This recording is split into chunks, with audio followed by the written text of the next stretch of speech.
Eu vou mostrar para vocês aqui então como a gente faz o script, né? Eu vou colocar esse script para você. A gente vai fazer com aquele banco de dados de 50 árvores que vocês já têm.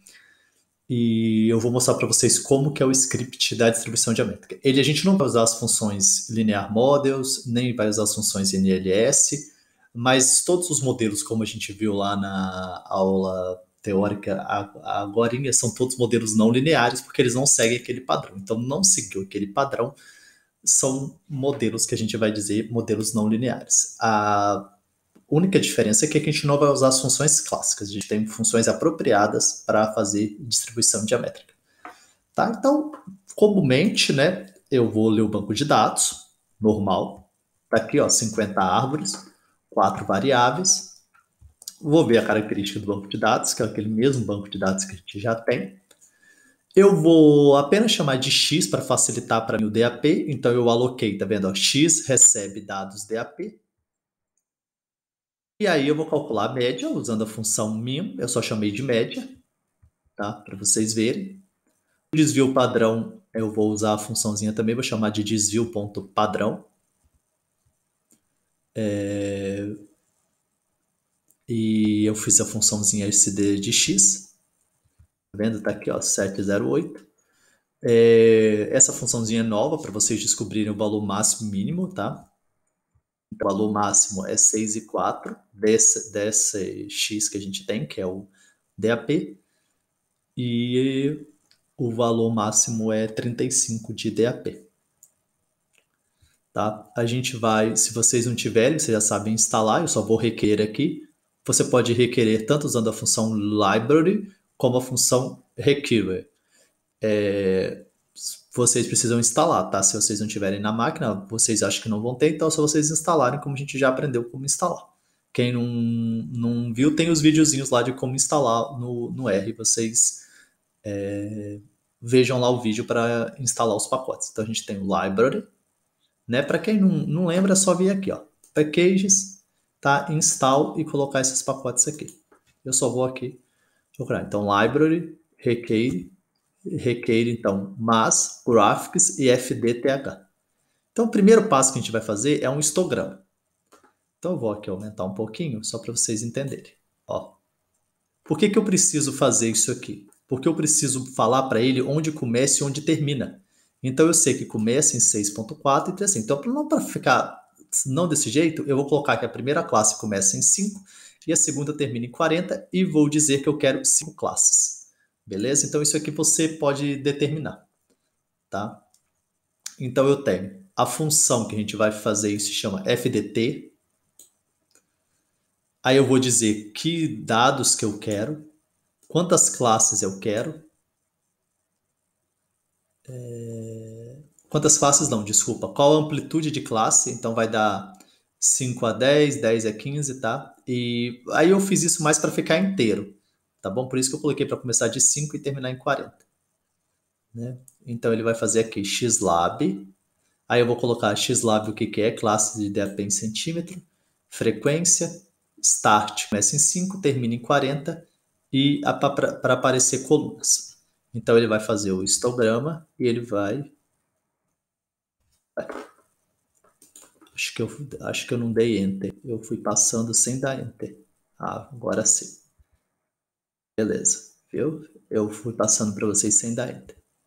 Tá vendo? Ó? Ele colocou aqui ó, as 8 classes. Tá vendo? Ó? 1, 2, 3, 4, 5. 1, 2, 3, 4, 5, 6, 7, né? É isso. 5 a 10, 10 a 15, 15 a 20, 20, 25, 25 a 30, 30 a 35. Tá vendo? Ó? Fechado à esquerda e aberto à direita, como a gente sempre faz. Tá vendo? Fechado e aberto, fechado e aberto, fechado e aberto, fechado e aberto, fechado. Aí ele contou quanto de frequência tem cada um, ele fez a frequência relativa, ele fez a frequência relativa percentual, ele fez a acumulada e ele fez a acumulada percentual. Ok? Isso é importante porque daí agora a gente consegue fazer um plot, tá vendo? Um gráfico normal desses. Então, TMP, XLab, classe diamétrica e frequência observada. Então tá aqui, tá vendo? Com nossas 7 classes, tá vendo?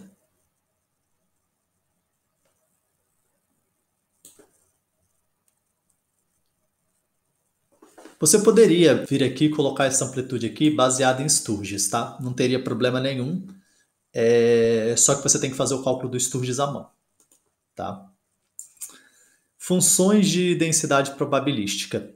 Então a gente tem vários tipos de funções. Eu vou mostrar para vocês três, mas vocês podem procurar na internet e caçar vários tipos de distribuição, tá? Vários. Então, para a gente fazer a normal, então a gente vai usar essa função que é fit_dist, a gente vai colocar o x e vai dizer que a gente quer a normal. É bem simples, tá?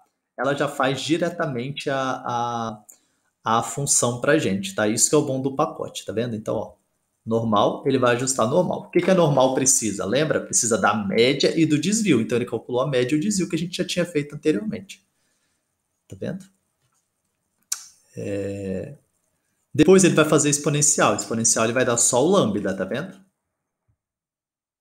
E a variable 3p, a gente tem um parâmetro de forma, um parâmetro de escala, tá? Então a gente tem aqui, ó,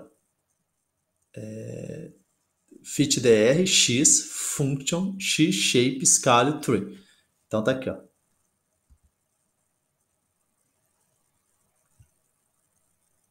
Aí a gente vai atribuir, tá? E a variable a gente precisa dizer isso, tá?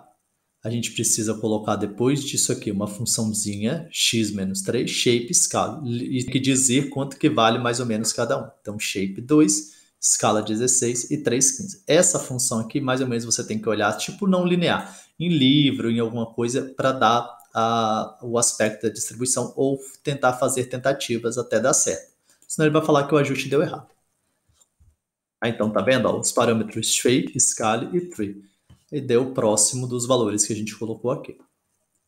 Agora eu vou mostrar para vocês, depois de ajustado, como que a gente coloca essas curvas aqui no gráfico. Tá? Eu vou primeiro mostrar para vocês aqui e depois eu vou fazer aqui, porque eu preciso de espaço para gerar esses gráficos aqui para vocês.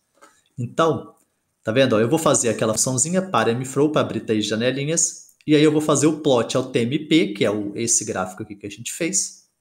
Tá? Não vou colocar nada no Xlab, no Ylab. Vou colocar aqui com a curva normal, aí vou colocar a curva normal, com a estimativa média, com o estimate SD. Aí vou apenas aumentar isso aqui, tá, gente? A gente vai fazendo para que fique bonito aqui no gráfico, tá? Então, na verdade, você pode ver que eu sempre multiplico por um valor grande, para que a curva consiga ficar aqui dentro do gráfico, tá?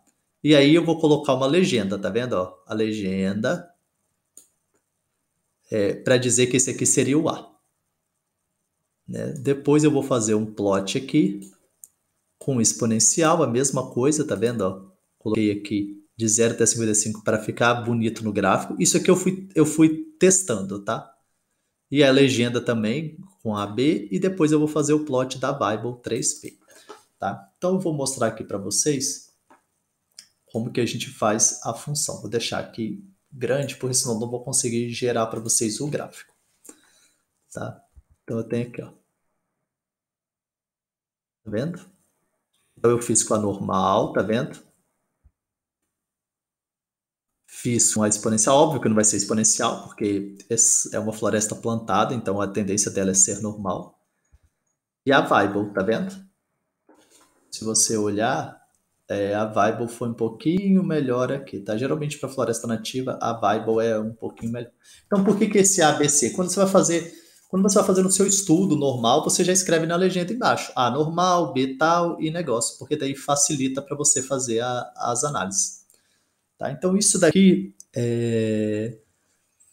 E aí você pode trabalhar esse pacote aí, vocês podem olhar o pacote, tem vários tipos de distribuições para fazer.